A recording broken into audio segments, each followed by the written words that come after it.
সাশ্রয় নাকি অনিশ্চয়তা? স্বাস্থ্যসাথী কার্ড নিয়ে বড় ঘোষণা নতুন সরকারের। এখনই জেনে নিন আপনার কার্ডের ভবিষ্যৎ।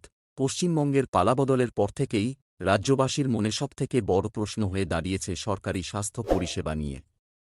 তৃণমূল জমানার জনপ্রিয় স্বাস্থ্যসাথী কার্ডের ভবিষ্যৎ কি? নাকি রাজ্যে এবার চালু হতে চলেছে কেন্দ্রের আয়ুষ্মান ভারত প্রকল্প? নতুন সরকারের দায়িত্ব গ্রহণের পর থেকেই প্রশাসনিক স্তরে এই নিয়ে শুরু হয়েছে জোরদার তৎপরতা।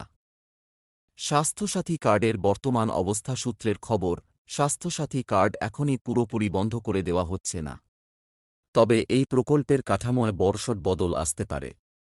বিশেষ করে বেসরকারি হাসপাতালগুলোর বকেয়া টাকা মেটানো এবং পরিষেবার মান নিয়ে যে অভিযোগ ছিল, নতুন সরকার তা খতিয়ে দেখছে। আপাতত যাদের কার্ডে টাকা রয়েছে তারা পরিষেবা পাবেন কিনা তা নিয়ে নবান্নের স্বাস্থ্য দপ্তরের চূড়ান্ত নির্দেশের অপেক্ষায় সাধারণ মানুষ। আয়ুষ্মান ভারত ৫ লক্ষ টাকার সুরক্ষা। বিজেপি সরকার তাদের নির্বাচনী প্রতিশ্রুতিতে বারবার আয়ুষ্মান ভারত চালুর কথা বলেছিল। এই প্রকল্পের অধীনে প্রতিটি পরিবার বছরে ৫ লক্ষ টাকা পর্যন্ত বিনামূল্যে চিকিৎসার সুবিধা পায়, যা দেশের যে কোনো নামী হাসপাতালে কার্যকর। আবেদন করবেন কিভাবে? ১. প্রথমেই আয়ুষ্মান ভারতের অফিসিয়াল পোর্টালে গিয়ে আপনার নাম তালিকায় আছে কিনা যাচাই করতে হবে। ২. এমআই এলিজিবল অপশনে গিয়ে মোবাইল নম্বর ও ওটিপি দিয়ে লগইন করতে হবে। ৩. রেশন কার্ড বা আধার কার্ডের মাধ্যমে আপনার যোগ্যতা পরীক্ষা করা যাবে।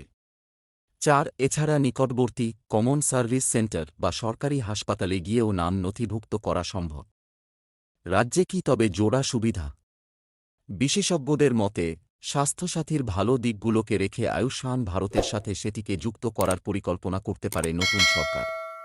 এতে রাজ্যের মানুষ দেশের যে কোনো প্রান্তের বড় বড় হাসপাতালে চিকিৎসার সুযোগ পাবেন।